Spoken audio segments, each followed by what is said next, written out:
കൂടെ വർക്ക് ചെയ്ത ആരും ആ. അവർ മോശക്കാരല്ലത്തോളത്തോളം ഞാനൊരു പ്രോബ്ലം മേക്കർ ആണെന്ന് പറയില്ല. അതെന്റെ കോൺഫിഡൻസ് ആണ്. കാരണം ഞങ്ങൾ അവരെ സെറ്റ് ഓഫ് സ്ക്രീൻ ആണ് കൂടുതൽ എന്റെ ലൗഡ് ആയിട്ടുള്ള എന്റെ നമ്മുടെ ആ ഫൺ സൈഡ് കണ്ടിട്ടുള്ളവര്, സിനിമകളിലെ ക്യാരക്ടേഴ്സ് വഴി അല്ല.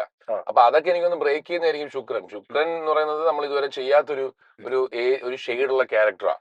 ഫൺ ലവിങ് ആയിട്ടുള്ള, ബാംഗ്ലൂരിൽ നിന്നൊക്കെ വന്നിട്ടുള്ള, വളരെ യങ് ആയിട്ടുള്ള കൂട്ടുകാരും ഫ്രണ്ട്ഷിപ്പിന്, ഞാൻ അങ്ങനെ ഫ്രണ്ട്ഷിപ്പിന് ഭയങ്കര വാല്യൂ. കാരണം എനിക്ക് സിബ്ലിങ്സ് ഇല്ലടാ. അപ്പൊ എനിക്ക് സിബ്ലിങ്സ് ഇല്ലാത്തത് കൊണ്ട് തന്നെ പണ്ടൊക്കെ എനിക്ക് അനിയത്തി വേണം എന്നൊക്കെ, ഭയങ്കര അനിയം ചേട്ടൻ വേണം എന്ന് ഭയങ്കര ആഗ്രഹമൊക്കെ ആയിരുന്നു. പക്ഷെ ഒറ്റയ്ക്ക് അങ്ങനെ ഒറ്റ കുട്ടിയായിട്ട് വളർന്നുകൊണ്ട് എനിക്ക് കൂട്ടുകാരായിരുന്നു എനിക്കല്ല. അതുകൊണ്ട് എനിക്ക് ഫ്രണ്ട്ഷിപ്പിന്റെ ഇടയിൽ ഉള്ള കാര്യങ്ങൾക്ക് ഞാൻ ഒരുപാട് വാല്യൂ കൊടുക്കുന്നതാണ്. അങ്ങനെ കാലങ്ങൾ കഴിഞ്ഞപ്പോഴത്തേക്കും ഞാൻ മനസ്സിലാക്കി ഫ്രണ്ട്സ്, നല്ല സുഹൃത്തുക്കൾ കുറച്ചേ കാണും, അവരെ കീപ്പ് ചെയ്യുന്നുള്ളത്. ബാക്കിയെല്ലാം അക്വൈന്റൻസസ് ആണ്, അറിയുന്നവർ.